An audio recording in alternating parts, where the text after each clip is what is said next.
Napoleon Total War, a retrospective review. In 2010, not that long after the rather disastrous release of Empire Total War, the Creative Assembly, CA, released Napoleon Total War, which was based on the historical campaigns of the titular general, Napoleon Bonaparte. To a lot of fans, this release felt like a slap in the face. Empire was still broken in many aspects, and some of those issues remain even to this day, especially in the AI department. And with the release of Napoleon, many felt as though CA was abandoning Empire. Empire sold very well. It was the best-selling Total War game at that time, which made the release of Napoleon an even more bitter pill to swallow. Another major point of contention was that Napoleon was being considered a full standalone release, as opposed to an expansion of Empire. All of this was, indeed, quite troubling at the time. But does Napoleon stand out enough from Empire, and does it rectify some of its major issues? The answer to this question is both yes and no. The positives. In this section, I'm going to make the case that Napoleon Total War is a good game, and it deserves to be its own game as it does in fact stand on its own.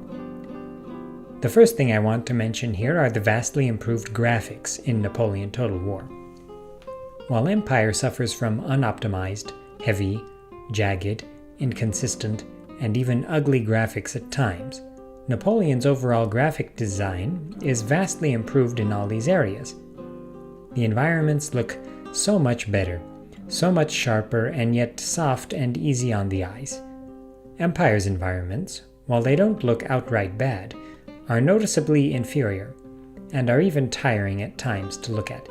I have yet to see a poorly done, blurry texture in Napoleon, whereas Empire had such issues in droves, especially when it came to the certain samey-looking units and unit faces, as well as certain buildings and especially fortresses. Napoleon rectifies these issues, and units in particular look so much nicer. Napoleon's effects are also vastly improved, though I personally use the Whiff of Sulfur smoke mod that does increase the epic factor in terms of the smoke effects in-game, making you feel the true chaos of battle as units get engulfed in the smoke of guns and cannons. I'll put a link to the Whiff of Sulfur mod in the description below. The soundtrack of Napoleon Total War, though composed by the same fellow who worked on Empire, is much improved.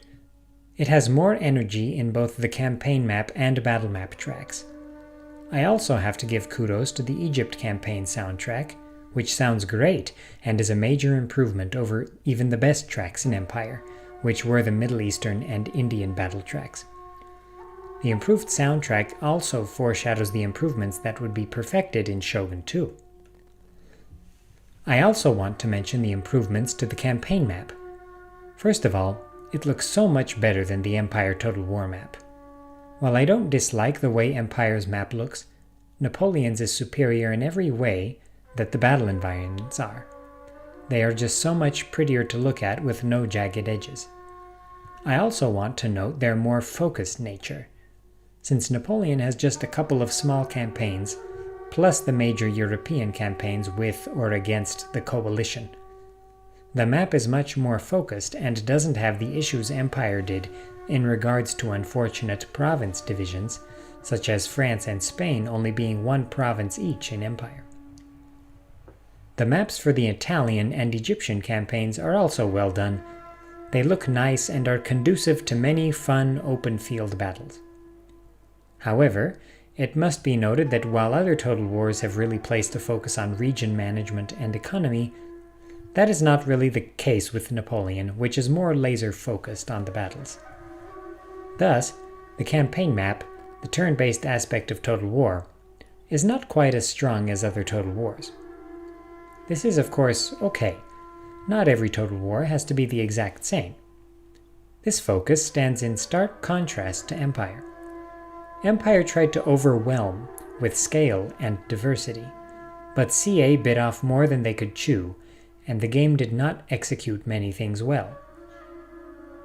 Napoleon has more focus, allowing it to more easily facilitate fun quickly.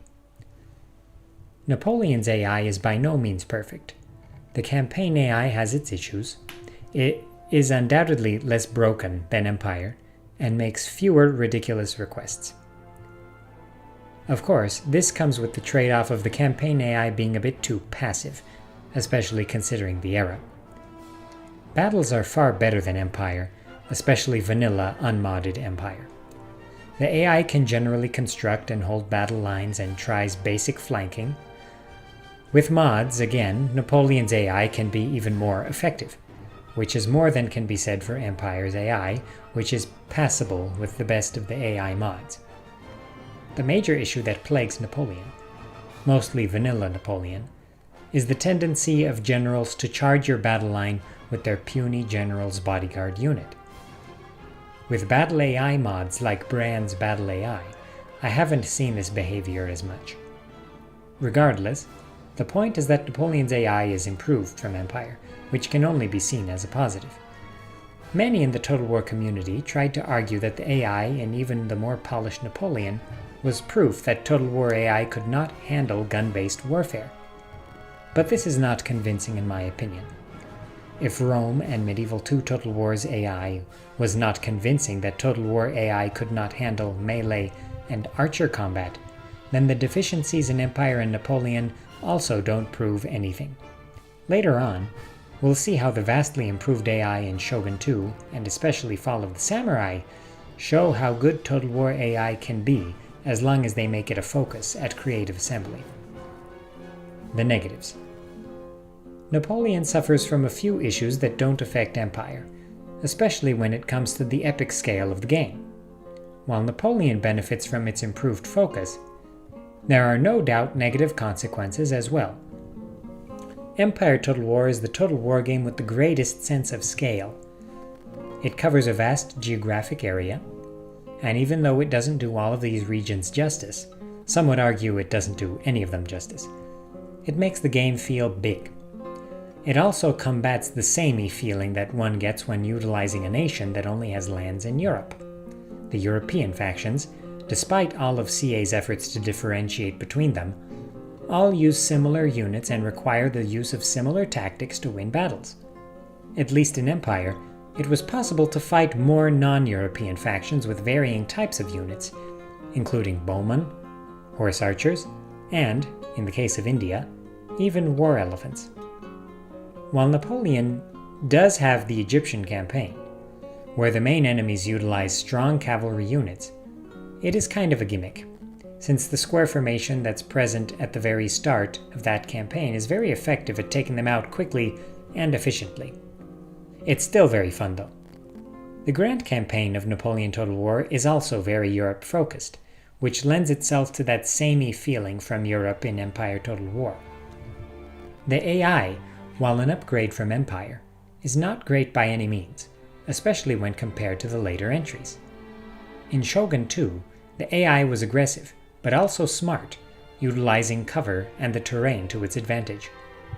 In Napoleon, the AI is not very good at acting defensively when it would be beneficial to it, which I would argue is the main problem with the AI in Empire and Napoleon. It is far too reckless with its most critical yet weakest units. Here I am especially referring to the weak general's bodyguards, which the AI tries to utilize like cataphracts in Rome or Medieval, which is funny but tragic at the same time and takes the player out of the game when the AI does ridiculous things.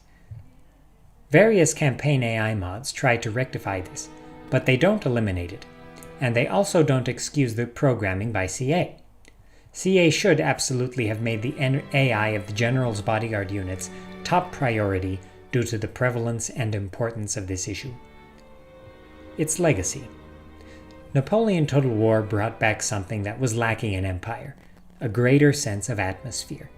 Empire's scale, its greatest strength, is also what held it back.